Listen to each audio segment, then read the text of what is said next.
Hi, welcome along to AFTV. We're here with Dr. Andre. It's transfer season. Big transfers happening left, right and centre. Well, we hope so, at Arsenal, right? We've got Dr. Andre in the building, of course, from Oxford Natural, right? Everyone's always messaging me saying, Robbie, love your weight loss journey. This man's been responsible for that. He's the one who read me the right act, right? He said to me, Robbie, you told me, you know what, actually, when I think about it, right, you kind of told me that if I don't change, time will run out. I was when I think about it, because what he does, right, he says it in a really nice, he's got this nice, relaxed tone. He's really, but the message that he gave me, at the time I was thinking, okay, fair enough. And then I'm driving home, I'm like, he's actually saying to me that if I don't sort of start changing my ways, right, my life expectancy's getting less and less and less. That's what you told me. I think it's a skill of the doctor if you can get into someone's head and not be too preachy. Because preaching just puts up the walls, doesn't it, straight away? Or you don't understand, my life is difficult. There's a way of just sort of earworming into somebody, just to sort of get in there and just to gently suggest something. It's always the most powerful way to get patients to do things that you want to. I knew what I wanted you to do. I thought, how do I get him to bend to my will, in that sense, Well, it worked, right? Because I'll tell you, I was driving home, I was like, man's basically saying I'm going to die if I don't sort this out, you know what I mean? So, it worked, right? And, those supplements, they've been brilliant, the night, the day, the Elixir one, which you said, as I said to you at the time, they got this supplement that you guys reckon helps to extend your life. Yeah. I'm not actually going to be able to know whether it works or not until it works. Unless you have an identical twin, we can use as a control. But no, it's about powering your DNA repair. It's about antioxidants. It's a very clever product, Elixir, designed by. You'll see some really well-known longevity people in the media, and our scientists designed their programs. I won't say who they are, but they came to us and then designed out this beautiful, beautiful capsule that contains phenomenal things: fucoidine, quercetin, NAD, all these things to power NAD repair, DNA repair, fix cells over time, but also give you energy sort of in the short term too. So that is the Elixir. That's how it was designed. Yeah. Well, listen, all those products, the link's in the description if you want to get one of those. But as I just said, it's transfer season, right? And we've got to get Dr. Andre in when it's transfer. So I've got a scenario for you. You're at Arsenal. Okay. Mikel Arteta rings you up and says, Doctor, right, we're going to sign this player, right, I don't know, Brazilian international, most exciting player out there, everybody's talking about him and that.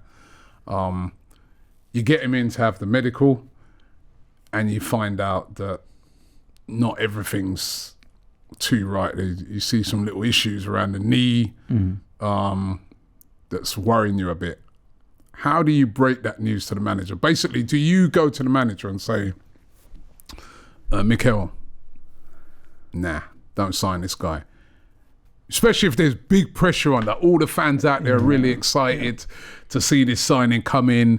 Maybe it's a striker. We need a striker. We're desperate. Everyone's excited. They're, on the verge of, they're ringing up the club shop, get those names ready on the back of that shirt. And it falls on you to drop the honest bomb.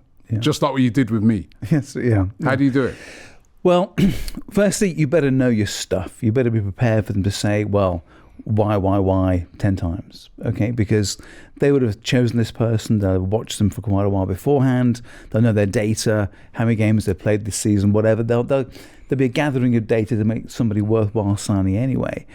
But if you do find something generally of major concern, think that this is just a time bomb waiting to pop, then you'd have to say, I guess you'd always get further opinion. You'd be struggling as the club doctor in isolation to say we're not taking them. You would probably try and soften your level of responsibility by getting a specialist opinion. So, okay, you're here, I've examined you, I don't like that, rather than saying, I don't like what I found, you'd say, look, we need a second opinion, just to get a really experienced eyes, go to a top orthopedic specialist, have them assess the knee, and see if they come back with the same view. I think one view is never going to do it. You'll need probably two specialist views to say for sure we don't want this person, because not to say that we don't want them is also huge for them as well, in terms of when they leave you and say, no, you failed this thing. That's got a huge media professional issue with it, because you're sort of tainting them, aren't you, with a failure in that way. And it doesn't happen very often, because normally you're picking players that have played for a while and you sort of know their history anyway. But you would just say, look, we found this. I've got backup opinion from this person. They feel the same way.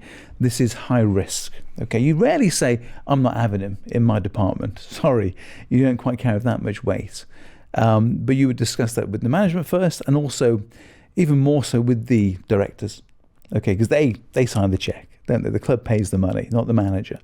And they so would it be the directors that you'd report to, or would you be reporting to the manager? Are you reporting to the generally there's sporting director? Yes, yeah, that's right. Yeah. That's ultimately who has to say it's okay. Manager can want stuff. We can check stuff.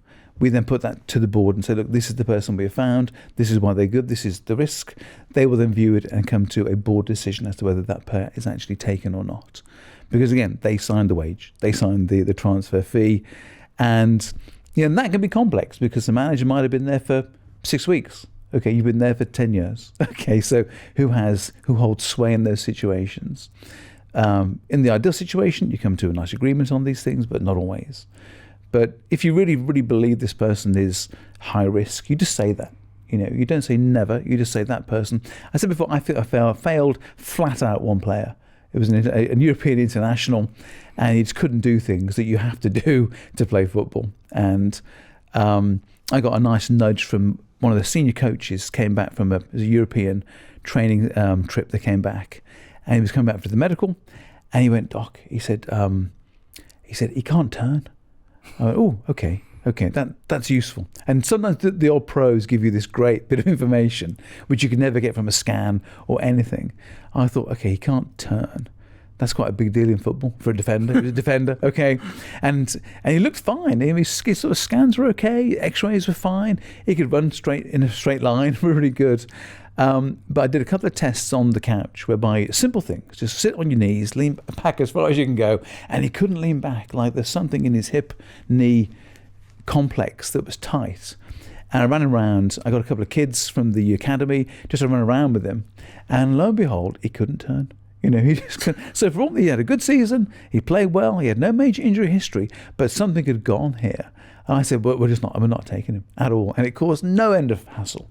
Had his agent on trying to kill me. And I was going to say that. Yeah. The agents, it was terrible. The agents jump in and say, well, does he know what he's talking about? Want another opinion? Does that happen? Yeah, there were major threats made of all kinds in terms of, sue you for this, sue you for that, whatever. But I knew with this one, I knew for solid that this was just not going to. And he never played again, I don't think, for anybody afterwards. So wow. It was a save in that way. So that's where you gather your data, you get your additional opinions, you try and formulate the best argument as to why this is a risk. And if they say, we want him anyway, we're willing to take that risk, you say, well, that's fine. It's risk management. You'll pay a price if it goes wrong. So maybe from what we've found, you renegotiate in terms of duration of contract and size of contract based on some good medical data. That's a reasonable conversation. Are players able to hide injuries? Right, because, if you're a player, for instance, you might be carrying something or whatever and just say, because I'm sure you're going to, when you're doing that medical, you're going to be asking loads of questions. Yeah. Might be me, I might be on the verge of that big move. I might say, boy, I ain't telling him. Just see if he can find it. I ain't telling him I've got a little problem in my calf, or I might not telling him that. I think I would allow for a little niggle to be kept to yourself. But major structural things, we're bypassing you telling us stuff. We're scanning things. We're MRIing things. We're MRI of the spine, MRI of your knees and hips, the crucial joints. So we're going to get that data, and we'll look at the soft tissues, look at the bone structure. We can get a good idea of what these joints do, and then just run you around. Like I said before, put you in a room with some kids to run around the gym, to kick back and forth, and how you compare to them almost is the best test, because we see what youth looks like, and then we see what you look like, and there's nowhere to hide there. So you're better off letting us know if you've got a niggle, because otherwise we'll just think you're crap. I mean, it must be very stressful for a player, a medical. You're on the verge of a big move. I'm thinking of some of the players that have been linked to Arsenal this summer. Yeah. and you come in, right? It's your dream move, your absolute dream move. Yeah, some of these players must be stressed out when they do that medical, like hoping they don't fail it.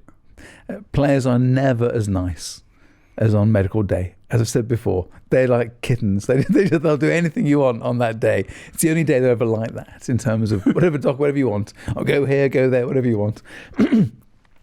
And players from lower leagues coming up, this is a big thing. And David Moyes was amazing for picking great talent in lower leagues and then making them great players like Tim Cahill's and these sorts of people.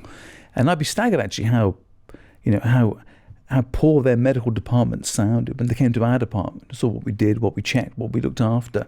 And there was often none of that in lower leagues at all. There's just no money for it.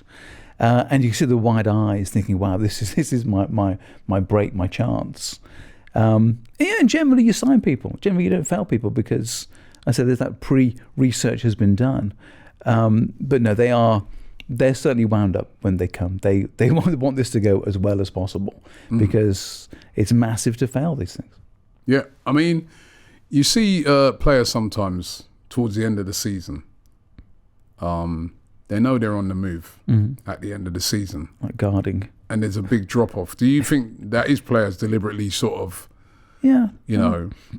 just trying to go through the motions because they don't want to get injured? Yeah, I think one thing I learned early on with football is that players are people. Okay? Yeah. And just like people are different in their attitudes and ways, players they're not just players, they're just humans. And some will be, I love this club, they looked after me, I'm giving everything until the day I leave. Others are, one eye on the door, I'm doing nothing. So they'll just be, and they'll behave the way, they'll go according to type in that way. And some players will just give you everything every day. That's where they're set, the way they're built. Others will be a bit more cautious about how they give their services when they know that their contract is on the up. Same as any workforce you work in, they'll be the same. The guy who's been there for years, he's leaving, but he hands over everything and everything's sort of, and the guy just leaves and everything's a complete mess. They just be the same as people. And how long is a medical, like, if you're going to get your medical ahead of a transfer, how long would that last? So generally, it's the full day is needed. A whole day? Yeah, the full day is needed. Because you have to move them around the town as well. See, the club has certain facilities, but it doesn't have high-end scanners and doesn't have an orthopedic surgeon or neurosurgeon easily on hand there and then.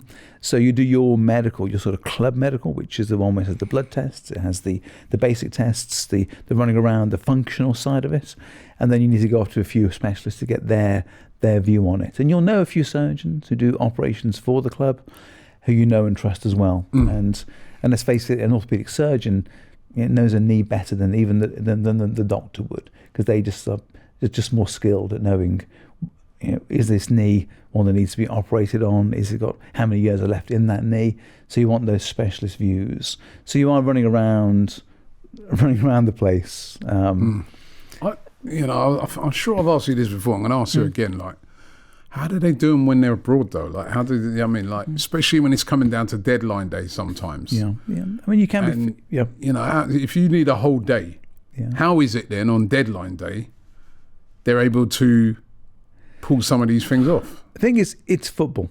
It's a circus, okay? The show has to happen, okay?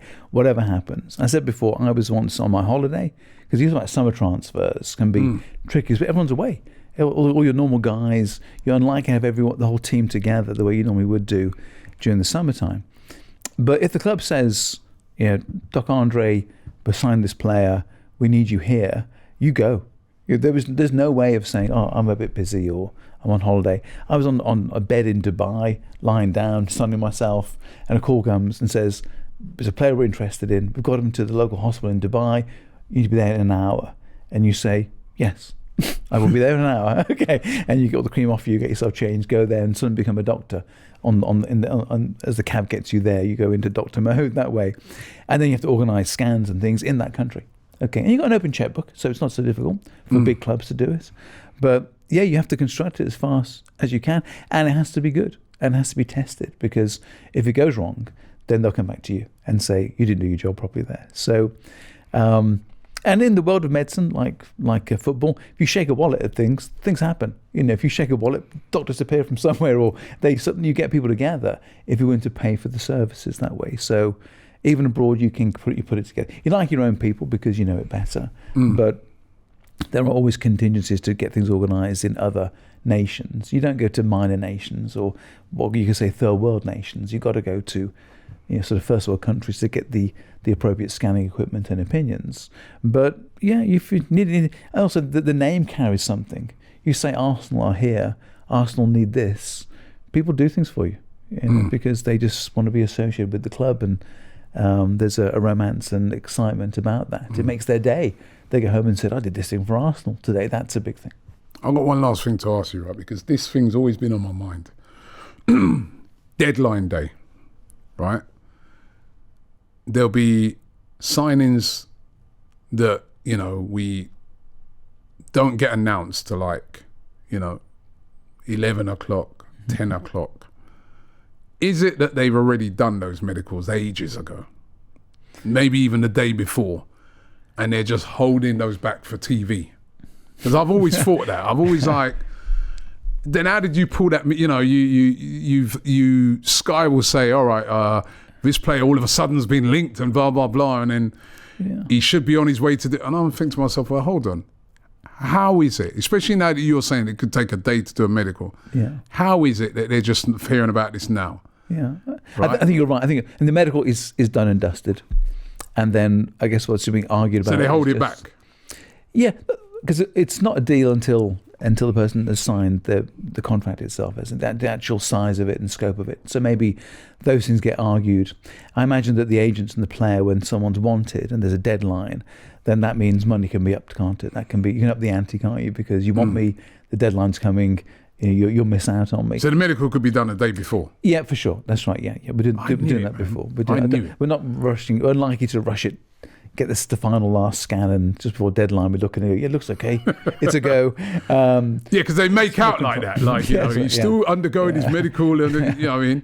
Yeah, I think most of it's sort of been decided long before then, and it's just to either it's negotiation with agents or whatever, but it wouldn't be medically safe to leave it to the right last minute to say yes to things. That would be stretching. I knew it. Right, you cleared that one up for me. But listen, it is transfer season. Don't forget on here, AFTV, to check out Transfer Daily. Every single day, we're keeping you up to date with all the transfers. Dr. Andre, I'll be hitting you up throughout this transfer season to get some more knowledge on all the medical stuff around transfers, which is obviously very, very important, because if you don't give if they don't fail, they failed out, they're not coming. Yeah. So it's very, very important. And once again, tell us about the supplements. Yeah, sure. Well, it's summertime. You want to get your best bod at summertime. And yeah, we always say that if you want to make some nice changes to improve your metabolism, diet, exercise, sleep, happiness, do the right things, eat well, sleep well. If you need some help, supplement range, Optimum Day and NIGHT, Elixir. These are fantastic ways to boost your metabolism, improve sugar control, better sleep, and weight control too. So these are all ways with Optimum to get the best version of you for summer. Thank you very much. Don't forget to subscribe here to AFTV, and we'll see you on the next video.